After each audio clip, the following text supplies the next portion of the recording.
আজকে বানিয়েছিলাম সকালের ব্রেকফাস্টটা একদম অন্যরকম। বানিয়েছিলাম সাউথ ইন্ডিয়ান স্টাইলে ইডলি, যেটা কিন্তু ইডলি মেকার ছাড়াই আমি বানিয়েছিলাম। ইডলি মেকার ছাড়াই বাটিতেই বানিয়েছিলাম একদম পারফেক্ট ইডলি। এইভাবে বাটিতে কিন্তু আপনারা বাড়িতেই পারফেক্টভাবে বানিয়ে নিতে পারেন। প্রথমে চাল ডালের মাপটা আমি দেখিয়ে দিচ্ছি। নিয়েছি 3 কাপ মতো চাল, 3 কাপ মেপে মেপে আপনারা চাইলে বাটিতে মাপ করেও নিতে পারেন। যেই বাটিতে মাপ করবেন ওই ছোট একটা বাটিতেই কিন্তু নিয়ে নিতে হবে। আর আমি সেই কাপ মেপেই নিয়ে নিয়েছি 1 কাপ বিউলির ডাল। তো মাপটা আমি নিশ্চয়ই বোঝাতে পেরেছি। 3 কাপ চাল আর 1 কাপ কিন্তু ডাল, আর নিয়েছি 1/2 কাপ মেথি। এই প্রসেসটা কিন্তু আমি সকালেই করে নিচ্ছি। সকালেই আমি এটা ভিজিয়ে নিয়েছি, সারাদিন ভেজানো থাকবে, প্রায় 6 থেকে 7 ঘন্টা মতো ভেজানো থাকবে। তারপরে কিন্তু আমি এটা বেটে রেখে দেবো। বেটে রেখে দিয়ে আবারও ওভারনাইট আমি এটা রেস্টে রেখে দেবো, তাহলে কিন্তু ফার্মেন্ট হবে খুব ভালোভাবে। প্রথমে 3-4 বার মতো পরিষ্কার জলে ভালো করে ধুয়ে নিয়েছি, তারপর জল দিয়ে কিন্তু ভিজিয়ে 6-7 ঘন্টা মতো ভিজিয়ে রেখেছিলাম। দেখুন বেশ ভালোভাবে কিন্তু ফুলে গেছে। তো আমি এখানে একটা মিক্সির জার নিয়েছি। মিক্সির জারের মধ্যে কিন্তু এটা আপনারা চাইলে একসাথেও ভিজিয়ে নিতে পারেন। আমি আপনাদের দেখানোর সুবিধার জন্য কিন্তু আলাদা আলাদাভাবে ভিজিয়েছি। তো আমি এটা বেটে নিচ্ছি। প্রথমে আমি চালটা বেটে নিয়েছি, তারপরে কিন্তু ওই জারের মধ্যেই ডালটাও বেটে নেব। তো একসাথেই এই প্রসেসটা করা যায়, আমি দেখানোর জন্য আলাদা আলাদা আগেও বলেছি। বেটে নিচ্ছি। তো প্রথমে আমার চালটা বাটা হয়ে গেছে, ওই জারের মধ্যে দিয়ে দিচ্ছি ডালটা। চালটা কিন্তু আমি বেটে নিয়েছি, একদম কিন্তু স্মুথ ব্যাটার হয়নি, একটু দানা দানা ভাব আছে। তো আর তার মধ্যে আমি ডালটাও দিয়ে দিচ্ছি। ডালটা কিন্তু বেশ স্মুথভাবে বেটে নিতে হবে। আর ডালের মধ্যেই দিয়ে দিচ্ছি মেথি দানাগুলোও একসাথে, যাতে বাটা হয়ে যায়। তো আমি একসাথে বেটে নিচ্ছি। খুব বেশি কিন্তু জল দিয়ে বাটা চলবে না। দেখুন ডালটা কিন্তু আমি একদমই জল দিয়ে, খুব একটা জল দিয়ে বাটিনি। ডালটা একদম স্মুথভাবে বাটা হয়ে গেছে। তো চাল আর ডালটা কিন্তু আমি ভালোভাবে মিশিয়ে নেব। মিশিয়ে ওভারনাইট রেখে দেব, যেহেতু আমি সকালে বানাবো, সকালে ব্রেকফাস্টে, তাই কিন্তু ওভারনাইট রেখে দিতে হবে। তো এইভাবে আমি কিন্তু, যখন এটা রেস্ট রাখবেন তার আগে কিন্তু কোনো প্রকার নুন টুন কিচ্ছু দেওয়া যাবে না, শুধুমাত্র মিশিয়ে নিয়েই তারপর ফার্মেন্ট হতে রেখে দিতে হবে। তো ওভারনাইট ফার্মেন্ট হওয়ার জন্য রেখে দিয়েছিলাম। দেখুন কতটা ভালোভাবে ফার্মেন্ট হয়েছে, একদম ডাবল হয়ে ফুলে গেছে, অনেকটা জায়গা নিয়ে নিয়েছে। আর দেখুন আপনাদেরকে দেখিয়ে দিচ্ছি চামচ দিয়ে সরিয়ে কতটা ভালোভাবে ফার্মেন্ট হয়েছে। তো এইটাকে কিন্তু আমি ভালোভাবে মেখে নেব, আর তারপরে কিন্তু নুন দিয়ে দেব। তো আমি কিছুটা ব্যাটার তুলে রেখে দেবো, এতটা আমার লাগবে না, কিছুটা তুলে রেখে দিচ্ছি।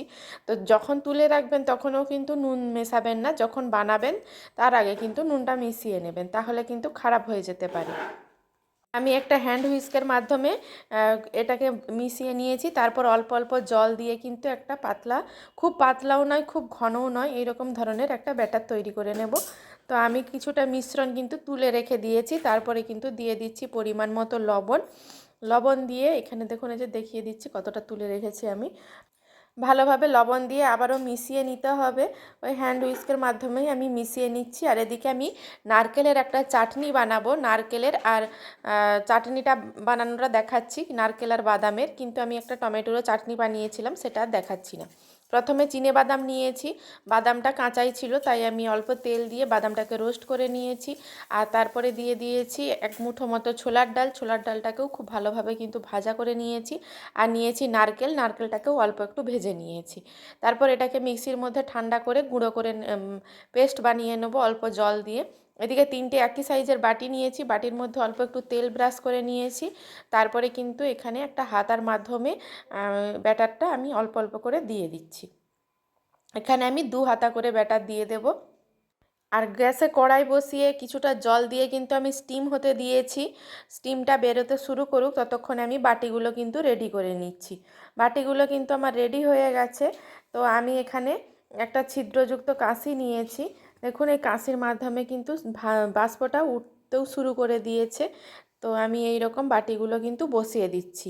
বসিয়ে দিয়ে ঢাকা দিয়ে এটা হতে দেব। আর এদিকে আমি নারকেলের চাটনিটা কিন্তু বানিয়ে নিচ্ছি। মিক্সির জারের মধ্যে নিয়ে নিয়েছি। আর দিয়ে দিলাম কিছুটা ধনেপাতা, আর অল্প একটু লবণ দিয়ে দিচ্ছি। দিয়ে অল্প একটু জল দিয়ে কিন্তু এটাকে পেস্ট বানিয়ে নেব। একটা কাঁচা লঙ্কা দিলাম ঝালের জন্য, আপনারা ঝাল বেশি পছন্দ করলে বেশি পরিমাণে ঝালটা দিতে পারেন।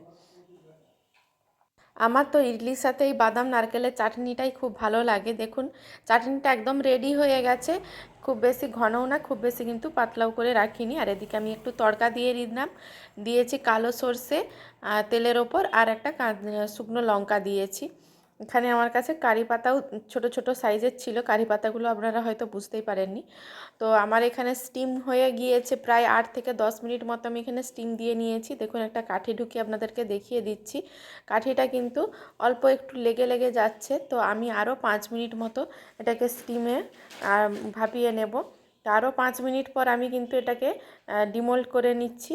দেখুন বাটিগুলো বেশ ঠান্ডাও হয়ে গেছে, আর অনায়াসে কিন্তু এটা ঠান্ডা হয়ে যাওয়ার পর ছেড়ে আসবে। দেখুন এইভাবে একটু চাপ দিয়ে টেনে দিলেই কিন্তু একদম অনায়াসে চলে আসবে।